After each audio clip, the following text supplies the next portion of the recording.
What is going on, and welcome back to the channel for another video. My name is Original Bonchovy. Like a lot of you guys, I too have been playing through the new LEGO Star Wars game, and it's been absolutely incredible. Seeing the return of Star Wars to the gaming community after years and years of just, well, nothing, is a real dream come true for me. We've been anticipating it for so long, and although people were pretty annoyed with the seemingly endless delays of the new title, I'm sure we can all agree that the finished product was well worth the wait. So today, what I want to do is take a few minutes to talk about one of the most iconic duels in Star Wars history, the Duel of the Fates, the fight between Darth Maul and the Jedi at the end of Episode 1, The Phantom Menace. More specifically, I'd like to compare that fight as it appears in the Skywalker Saga to the original fight from LEGO Star Wars the video game. Before we get into that, do me a big favor by leaving a like and hitting that big red sub button if you enjoy Star Wars gaming content. All the support is greatly appreciated. Okay, with that being said, let's move on.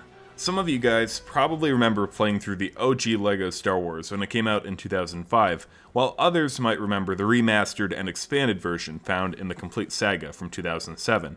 There are some notable differences between the two, but for the sake of this video, I am focusing on the older one.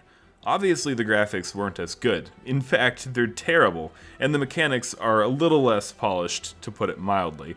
However, I like using the 2005 game because it shows just how far the LEGO game franchise has come in the last 17 years. Just saying that makes me feel old. I remember the commercials for it. I played this on Game Boy and GameCube and PC, and believe me when I say that I know it like the back of my hand. In general, I think the original fight is pretty good. The pacing struggles a bit because you, the player, spend a lot of time running around and doing things that aren't exactly related to the fight with Maul, and that takes away from the immersion. To be fair, that is kind of the point. LEGO Star Wars the video game is not like Knights of the Old Republic or the old Jedi Knight series, and it isn't meant to be. To put it simply, it's a children's adventure where you solve puzzles and collect little tokens to build virtual LEGO sets along the way. I understand it from a technical point of view as well. They had to do it like that because they simply didn't have the resources for advanced dueling and these elaborate fights like they do today, as we'll see in a few minutes, so they just had to resort to filler material.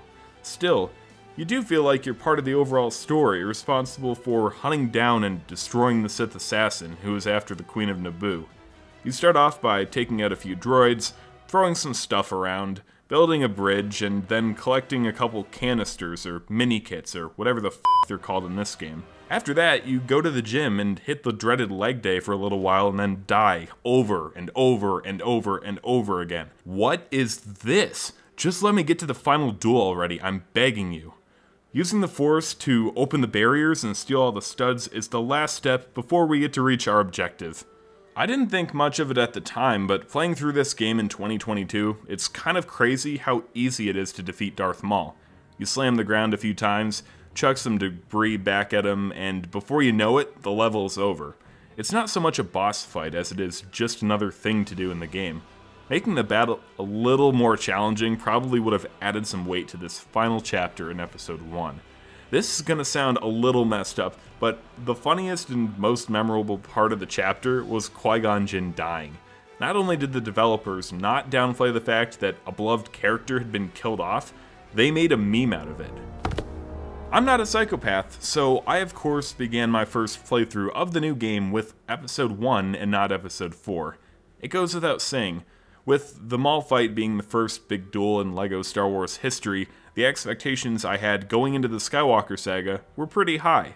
I was totally blown away by how well they pulled it off. You want to know how many times I fell off the map while playing through this version? 0.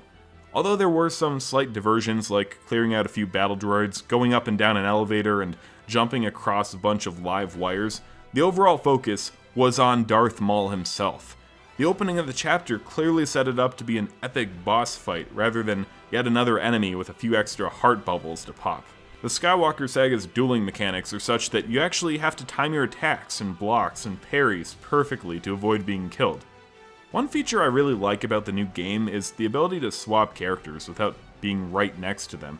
If Darth Maul is too close for comfort, you can always switch over to the other guy and attack him while he's got his back to you. Whereas the original game feels like you're playing solo with an NPC sidekick that just takes up space while doing absolutely nothing to help.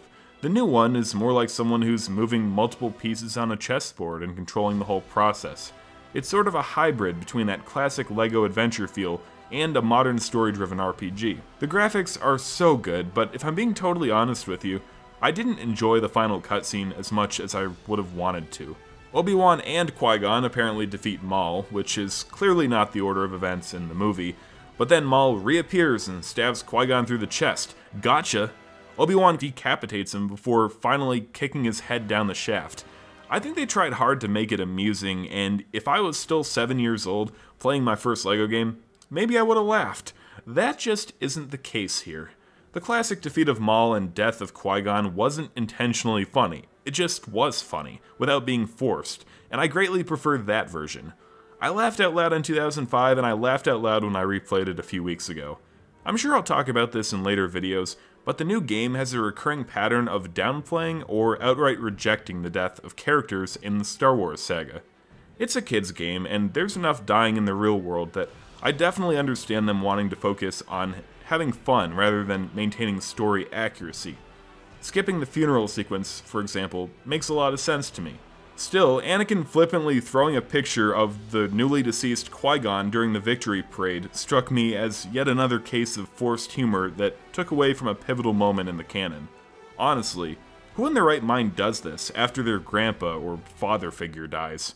Just the other day, Eckhart's Ladder started an interesting conversation on Twitter about how Qui-Gon basically kidnapped Anakin and forced him to join a magic-wielding cult, so maybe calling his Jedi abductor a father figure is a bit too generous of me. But I digress. All things considered, on the one hand, I think I prefer the actual mission and final duel in LEGO Star Wars The Skywalker Saga, while on the other, the cutscenes in LEGO Star Wars the video game serve their purpose a lot better. Again, the new animation style is unprecedented for a LEGO game, light years from where it was in 2005, and I can't say enough about the attention to detail that the developers put into it. It's like watching a movie, a stunningly beautiful movie that could have been a masterpiece if only the director had made just a few changes. What do you guys think? Do you prefer the original Maul fight, or did the new one just knock it out of the ballpark completely? Let me know down in the comments section. I also stream over on Twitch and have a Discord server that you can join through the links in the description. As always, I'm Original Bon Jovi, and until next time guys, peace out and may the Force be with you.